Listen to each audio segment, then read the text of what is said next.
Jai Hind everyone. My name is Aman Gupta and here I am an assistant professor in MCA department. Today we are going to discuss privacy and security in online social media. Subject code is KCA 031.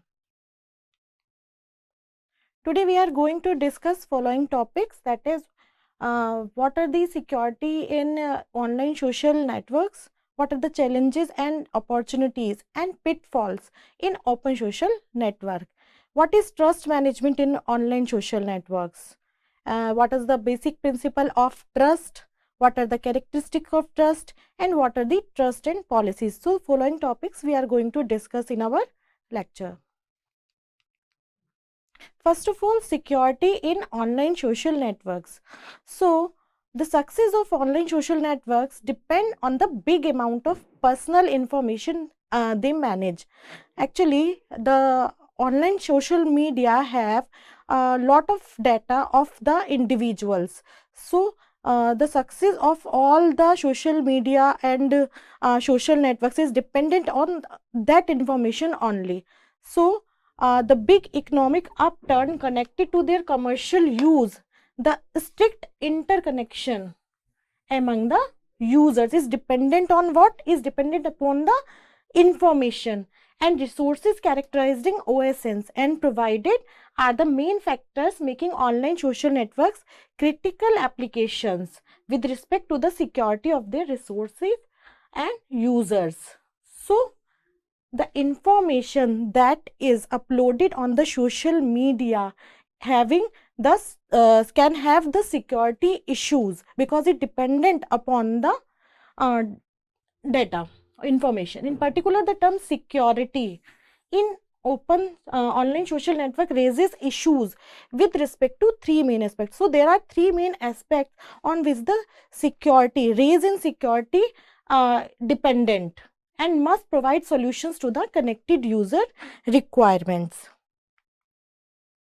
So these are the three aspects of raise in security issues in online social networks. First of all, user interactions when getting into contact with unknown parties. In online social networks, what happens? A huge number of interactions are just virtual. People don't know each other. People connected in an online community. So they never met before establishing a relationship. So it doesn't matter that the people on internet met or not met before. So they only met online and establishing a relationship. Second thing is depend upon the control over the flow of user getting information, including the transfer and exchange of that information. So it depend, raise of security is dependent upon the transferring and exchanging of the data, because all the issues or security is dependent upon what? Dependent upon the information. So that information that we individual put on the social media or social networking sites. So when the control on what it depends upon the control over the flow of information. Third thing is the user's protection with respect to the use of their profiles. So in particular, personal data for malicious purposes. So the data which we upload on the social media can be used by the malicious or hackers and they can use our data, our profile for the malicious purposes. First of all, we discuss the first point, that is connections in an online community. The users continuously establish virtual relationship with never met people. People who never met, we never met to someone, and we have a friend on the social media. So what it happens? It accepting associated risks against the possible benefits they are convinced to obtain. So we know that there can be a threat or there can be any problem to get connected with the person whom we don't know, but otherwise we connect to him by knowing that fact. In this scenario, correctly understanding the risk benefits associated with the establishment of new relationships. Interactions become fundamental for users' personal safety. The well-known, valid and suitable measure for this is trust. So, on which it depends? It depends upon the trust. When we trust somebody, so we can easily establish a relationship with the other person. So, the fundamental part of establishing relationship on social media is dependent upon the trust. Trust is the willingness of a party, willingness of a individual,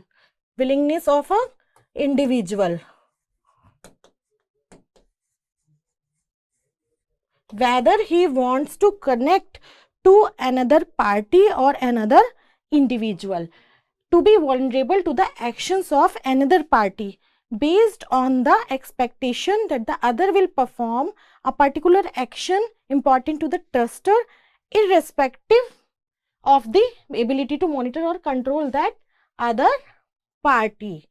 So, it is our willingness, individual willingness to connect. He knows that it can be vulnerable, but he accept to establish a relationship with other individual on the basis of trust. So, that is the key point.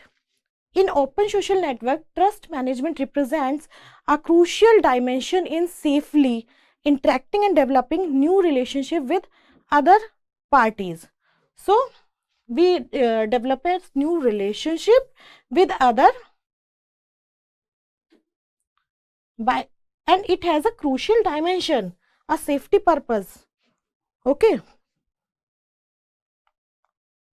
In order to reduce the risk connected to the spread of users' personal information, there are various ways to have a direct control over the information, how it flows.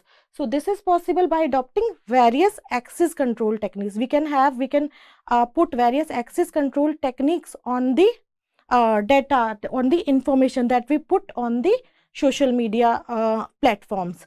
So, we discuss these access control techniques in our next lecture. With respect to traditional environments in online social networks, personal information is not only connected to user profiles but spans across user social activities and interactions.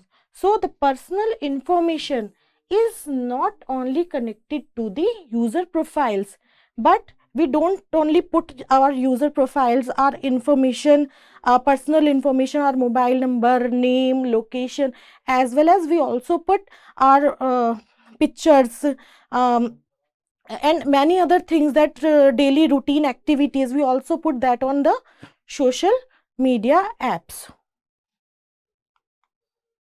Second is control over the flow of users generated information. So, how can we control this? How can we raise in security issues in this second point? By focusing on controlled information sharing. So, we will discuss it in controlled information sharing. We will discuss it in our next lecture, that how can we control the information sharing. Third one is large amount of information published. So, there is a huge information that we put on the social media platforms, and this is the main reason. This is the main reason of the raise in security issues. That is the main reason, because there is a large number of data is put on the social network. Attacks on social networks are usually variants of traditional security threats. So, what are the traditional security threats? What are traditional security threats? Traditional security threats are hacking, malware, worms, spam and phishing. So, all of these are traditional security threats that we have faced normally. However, these attacks are carried out in a different context by leveraging the social network as a new medium to reach the victims, often stealing users' identity. So, what these attacks do? These attacks can uh, uh, um, damage our data or damage our personal information. They can steal the user's identity, and they can harm us, our data, in various ways.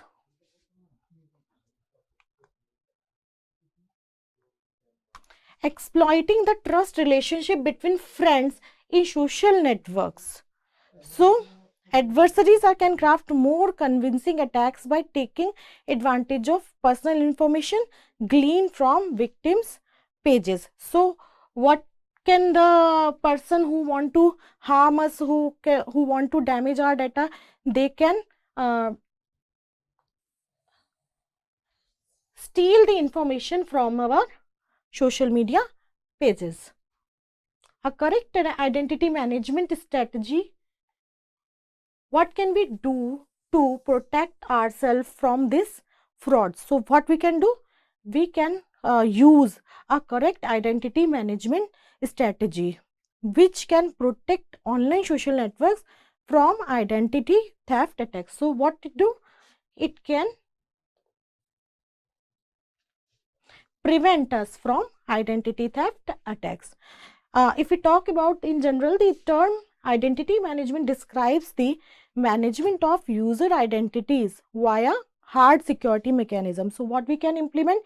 We can have authentication and authorization, that who can see our personal information, who can use our personal information. So what we can do? We can put the authorization or the authentication. So the person authorization means who can see our data, and with user and with proper user ID and password. Who person, individual who have the user ID and password can only access our data, and who person who are in our friend list can access the data. Now, data collection from social networks.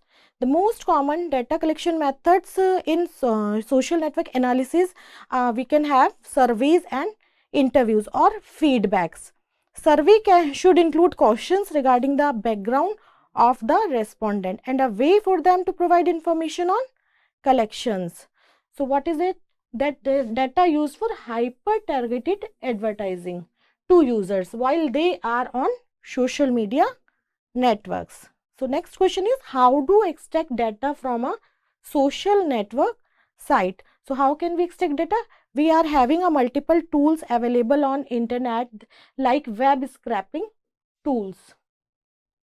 Use automated data collectors to extract data from social media platforms.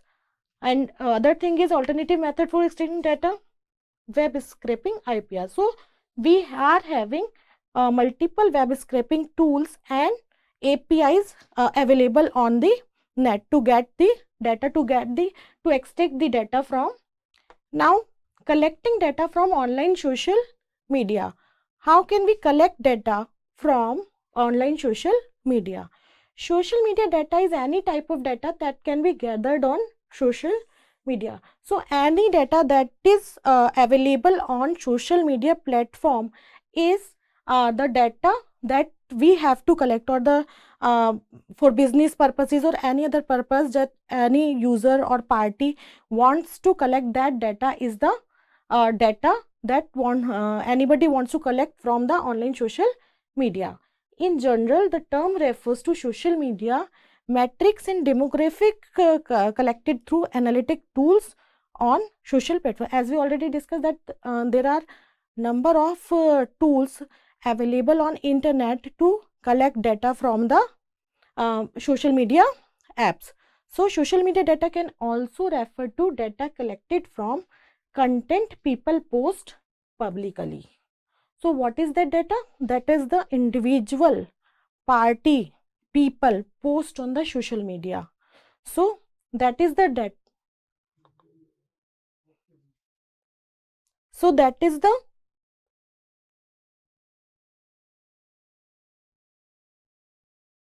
So that is the data that we required on the to get extracted from the social media.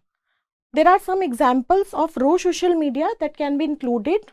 That what type of data we have to collect from social media, that is shares, hashtag usage, likes, UR clicks, mentions, new followers, impressions. So that type of data, keyword analysis. So that type of data any person, any party needs to collect. Now, what are the challenges faced? A person, an individual can face any challenges when collecting data. So these are the challenges. So first one is data quality issues. When we extract some data from social media apps, so there can be some problem on data quality. Raw data typically includes errors, inconsistency and other issues. So when we extract some data from social media, so that data can have errors, inconsistencies. So this is the main challenge, to remove these type of errors from that data. Second one is finding relevant data. So what data, the data that is required by the person to find that relevant data to the searching context, deciding what data to collect. So that is also important, that to decide that what data to collect from social media. Dealing with big data, if we have a number of large data, if we have a large data on the social media and we extract it completely from the social media, so it is very hard to deal with that data. Low response and other research issues, it can also be a problem. Opportunities and pitfalls in online social networks. Some of the potential opportunities. So as we discussed that there are some advantages and disadvantages of putting data on online social media. So there can be multiple opportunities and that opportunities are including collaboration and connectivity among users. So that can be benefited, access to education, access to clinical experts, that anybody in need of blood immediately. So it can help in access to information from a number of different sources and the ability to disseminate information. So it will be easy on online social if we have a number of data, number of users, individuals connected with each other on online social media. So it is easy to have access on that data. It is easy to have access to education. We have multiple type of lectures available, content available, of educational content available on the social media. There are access to it is very easy to take online consultation from hospitals. So and we can easily access to information. So that are the opportunities. There are some pitfalls also. It can contribute to social isolation, that we connect only to the persons with on online basis. We are not required, we are not essentially want to meet each other in person. It can be used as an effective tool for bullying. So cyberbullying, so anybody wants to harm or can stalk anybody on social media. It is often used to snoop on others. People who use it are more likely to social compare themselves to others. So it is also a very important pitfall, we can say pitfall. So that person compare himself or herself to their friends, to their relatives, very frequently. Presents a false idea of friendship, increase in feeling of depression and anxiety. So people are using very frequently, day, night, they spend time on online social media. So it causes the feeling of depression and anxiety and sleepiness.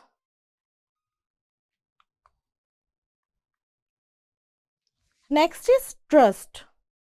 What we discussed is dependent upon the trust.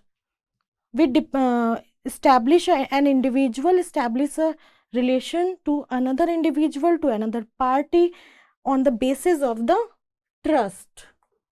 Trust means to rely on another person because you feel safe with them and have confidence that they will not hurt you, they will not violate you.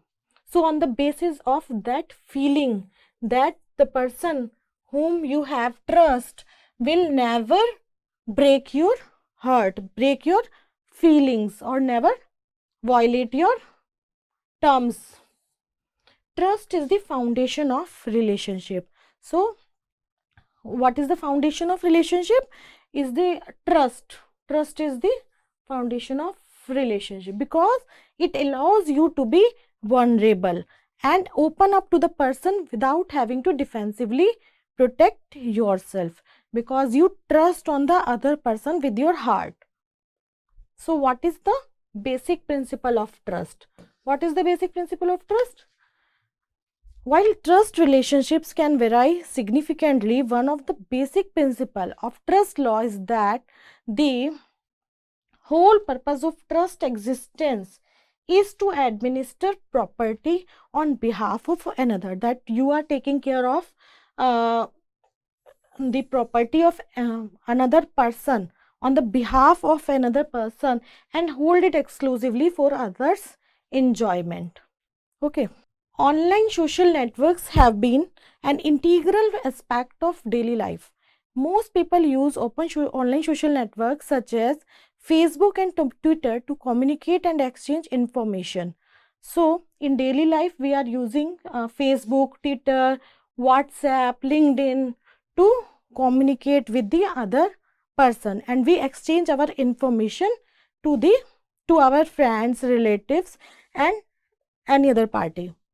Numerous analytic methods have been applied to OSNs by active exploration of their graph structure, like clustering analysis for automatic online group detection and node impact analysis of awareness of influential nodes within social networks. In open online social network, a large scale attack was launched by creating a bogus profile that we are often see on our social media platforms. On Facebook, a boy can have an ID of a profile of a girl, and he or she can chat with another girl by having an identity of a boy or girl and using it to propagate spam, malware, and phishing attacks. And he can gather data from the individual, from the person who they want to harm, and how can they do? They can do by creating a bogus profile. To overcome the above issues, designed a trust management and data protection model. So how can we avoid these problems? We can avoid these problems by having a data protection model, TM or DPM, in which the trust management identifies the trust factor accuracy to achieve confidentiality, integrity, and privacy. So these are the three factors on which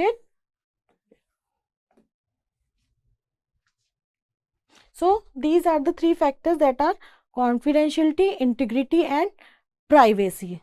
So we have to taking care of these 3 points. Experimental results determine the performance and computational efficiency as well as resolve the privacy threats such as data leakage and data forgery. Now, what are the characteristics of trust? Trust has many characteristics. So, what are these characteristics? Like trust is asymmetric.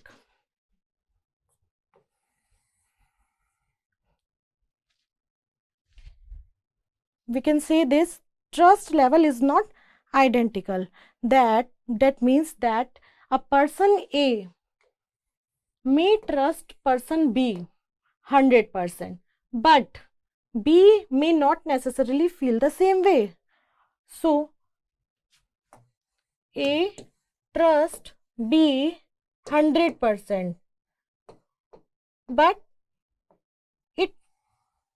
it is not necessary that B trust A 100%. Maybe he can trust A only 50%. So it is depend on B. It is depend on A. It's their personal choices. B may only trust A 50%. For example, we can take another example. Trust can be transitive. Next is trust can be transitive. Let's say that A and B know each other very well. Suppose A and B knows each other very well and they are best friends. B has a friend named C whom A never met. But since A knows B so well and trusts B's choices in making friends, A may trust C to a certain extent. But even though, now let's say C has a friend named D whom neither A met and neither B met. A could find it hard to trust D. So it is difficult for A to trust D. No trust or less trust. Hence, some argue that as the link between nodes grow longer, trust level decreases. As the relation between two entities increases, the trust level decreases. That's all for today. Thank you.